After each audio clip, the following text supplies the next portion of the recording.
यदि आपका भी सवाल है कि हमें बीमा कराने के लिए किन किन डॉक्यूमेंट की आवश्यकता पड़ेगी, तो ये वीडियो आपके उन सवालों का समाधान करेगी। मैं उपेंद्र भारतीय जीवन बीमा निगम शाखा सुखनगर से आपका अपने इस वीडियो में हार्दिक स्वागत करता हूँ। जानेंगे बीमा लेने के लिए किन किन डॉक्यूमेंट की आपको आवश्यकता होती है। तो पहला जो डॉक्यूमेंट तो नहीं है लेकिन बहुत ही महत्वपूर्ण चीज है वो है टाइम, समय। यदि आप अपने लिए जीवन बीमा प्लान कर रहे हैं तो उस प्लानिंग में समय दें। आप जो आपको बीमा समझाने आ रहा है उसको पर्याप्त समय दें, घर पर बुलाएं और उससे बीमा समझें। कोई भी उस समय ऐसा कार्य ना करें जिससे कि आपकी समय की कमी पड़े और उस समय की कमी के कारण आप अपने सपनों की पूर्ति के जो दस्तावेज खरीदने वाले हैं, जिसको कि LIC पॉलिसी के नाम से जानते हैं, उसमें कमी रह जाए। निश्चित रूप से आप कोई भी पॉलिसी लेते हैं वो सभी के लिए उपयोगी होती है। ब्रांच में भी उसका अपना टारगेट्स पूरे होते हैं, अभिकर्ता के भी अपने टारगेट्स रहते हैं, वो भी पूरे होंगे और आपके सपनों की पूर्ति के लिए भी आप दस्तावेज खरीदते हैं। यदि आप पर्याप्त समय नहीं देंगे तो होगा क्या, आपके द्वारा ली गई पॉलिसी ब्रांच के टारगेट को पूरा कर देगी, अभिकर्ता टारगेट को पूरा कर देगी, लेकिन आपके सपनों को पूरा करने वो असमर्थ होगी।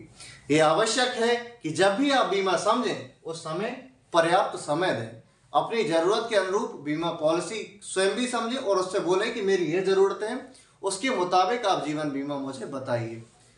को अभी तक होता क्या है, कोई भी जाता है एक जीवन लाभ की पॉलिसी आपको सजेस्ट कर देता है और आप खुशी खुशी उसे अपने लिए खरीद लेते हैं। आगे चलकर क्या होगा, 2 लाख 5 लाख का आपने बीमा ले भी लिया, उस समय में जब आपको मैच्योरिटी मिल रही हो, जैसा कि आज के केस में होता है, वो उतनी कारगर साबित नहीं होगी जितनी की होनी चाहिए। तो मेरा पहला पॉइंट था वो था समय। दूसरा, यदि आप बच्चे के लिए जीवन बीमा तलाश रहे हैं तो बच्चे के क्या क्या डॉक्यूमेंट लगेंगे। तो बच्चे के यदि 5 वर्ष से छोटा है तो आपको जन्म प्रमाण पत्र देना होगा या आधार कार्ड की कॉपी आपको देनी होगी। दूसरा, बच्चा यदि 5 वर्ष से ऊपर का हो गया है, स्कूल जाने लगा है, तो स्कूल की सर्टिफिकेट भी आपको देना होगा और साथ में जन्म प्रमाण पत्र और आधार कार्ड तो रहेंगे ही। तीसरा, यदि बच्चे का केस है तो प्रस्तावक का फोटो, यानी प्रस्तावक कौन बनेगा, माता अथवा पिता, जो भी प्रस्तावक है उनका आधार कार्ड चाहिए, उनका पैन कार्ड चाहिए, उनका बैंक पासबुक चाहिए। यदि आप वयस्क यानी 18 वर्ष से ऊपर के लिए प्लानिंग कर रहे हैं तो समय तो हर पॉलिसी के लिए देना ही है। प्रस्तावक का आधार कार्ड अगेन चाहिए, पैन कार्ड फिर भी चाहिए, बैंक पासबुक चाहिए। 7वां महत्वपूर्ण बिंदु है फोटो। कलर फोटो निकलवा के रखें आप। अभी भी होता क्या है, कोई भी आपको बीमा समझाने जाएगा फोन में फोटो क्लिक कर लेता है, जो कि गलत होता है।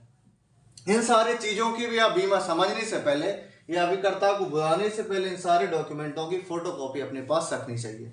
इन फोटो कॉपी पर आपके अटेस्टेड सिग्नेचर होना चाहिए, जो कि एक साक्ष्य का काम करते हैं। पूरा फॉर्म वहीं पर भरवाना है, कोई भी मिस्टेक को तत्काल बतानी है। जब तक कि अंतिम पेज तक ना पहुंच जाए बीमा अभिकर्ता भरते भरते, तब तक पैसे नहीं देना है, क्योंकि कहीं ना कहीं गलती हो जाती है और वो गलती ना हो आपके फॉर्म में। इसलिए आवश्यक है कि आप जब भी फॉर्म भरवाएं ये ओरिजिनल डॉक्यूमेंट दें और इन्हीं डॉक्यूमेंटों से फोटो कॉपी कराएं। यदि वो फोटो ले लेता है तो होता क्या है कि वो फोटो पर्याप्त रूप से स्कैन नहीं हो पाते और भविष्य में जब भी इन डॉक्यूमेंट की आवश्यकता होती है आपको बार बार परेशान करा जाता है। बीमा तो हो जाता है लेकिन आपको बाद में आने वाली समस्याओं का सामना ना करना पड़े, उसके लिए आवश्यक होता है कि आप ओरिजिनल फोटोकॉपी के साथ प्रपोजल फॉर्म तैयार करें, ताकि स्कैन में भी पर्याप्त रूप से सुस्पष्ट दिखें। क्योंकि जितने भी आप डॉक्यूमेंट देते हैं ये बीमा पेपर के साथ स्कैनिंग होने जाते हैं और पर्याप्त स्कैन होने के बाद ये आपकी पॉलिसी में दिखते भी हैं। जब भी कोई जरूरत लगेगी ये डॉक्यूमेंट सामने आ जाते हैं, तो इनकी जरूरत लगती है तो आप यहाँ से भी इनको ले सकते हैं। लिहाजा डॉक्यूमेंट सही से दें, फोटो भी क्लियर करवा के दें, क्योंकि कारा गोरा फोटो यदि फोन में ले लेते हैं तो वो यहाँ पर होते रहता है। और मैं चौथा, अब हम बात करेंगे 8वें बिंदु की, और 8वां महत्वपूर्ण बिंदु है पैसे। पैसे या चेक। आप बीमा ले रहे होंगे तो आपको पैसे भी अदा करना होगा, क्योंकि पहली किस्त के लिए आपको देना होता है।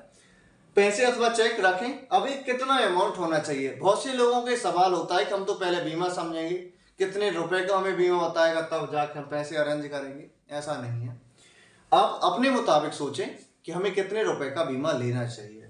और ये आपकी आय के मुताबिक सोचें, ऐसा ना करें कि 1000 रुपए की नाम के लिए पॉलिसी ले ली, 2000 रुपये बचा लिया, नाम कर लिया कि हमने तो जीवन बीमा ले रखा है। ना ही तो वो आपके काम आने वाला है, ना ही आपके परिवार के काम आएगा।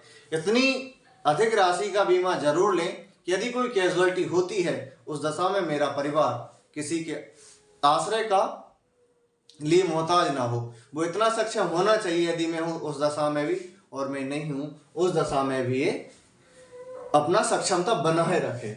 और नवा जो बिंदु रहेगा वो रहेगा पॉलिसी डॉक्यूमेंट को आपको चेक करना। जैसे ही आप बीमा ले लें उस समय आपको पॉलिसी डॉक्यूमेंट को चेक करना है। तो अब तक आपने जाना बीमा लेने के लिए क्या क्या डॉक्यूमेंट की आवश्यकता होती है, क्या क्या डॉक्यूमेंट आपको चाहिए, क्या क्या सावधानियां रखनी चाहिए इत्यादि को आपने विस्तृत रूप से जाना। अगली वीडियो में हम जानेंगे जब आप पॉलिसी ले लेते हैं उस दशा में पॉलिसी को आपको कैसे पढ़ना है, क्या क्या उसमें लिखा होता है इत्यादि में पूरी चीजें बताऊंगा, ताकि आप ये जान सके कि आपको कितने समय तक पैसा भरना है, क्या वो जितना बताया गया था उतना समय उसमें मेंशन है। दूसरा, आपकी पॉलिसी में जो नॉमिनी का नाम है उसकी स्पेलिंग तो मिस्टेक नहीं है। 10वां, नॉमिनी का Aadhaar card, nominee ID, nominee ID, nominee ID देनी होगी। तो इतने सारे डॉक्यूमेंट आपको जीवन बीमा लेने से पहले आवश्यक होते हैं। अब अगली वीडियो में हम जानेंगे कि यदि हमने कोई बीमा ले रखा है तो उसके बाद क्या क्या सावधानियां होनी चाहिए, क्या क्या हम लोगों को काम करना चाहिए। क्योंकि बीमा तो ले लिया लेकिन सर्विस किससे मिलेगी, पॉलिसी से मिलेगी। तो हम अगली वीडियो में जानेंगे कि उस पॉलिसी में क्या क्या लिखा होता है। सारी शर्तें यही वीडियो में हम देखेंगे। तो बने रहे हमारे इस चैनल पर। मिलते हैं अगली वीडियो में, जब तक के लिए स्वस्थ रहें, सुरक्षित रहें। जय हिंद, जय भारत।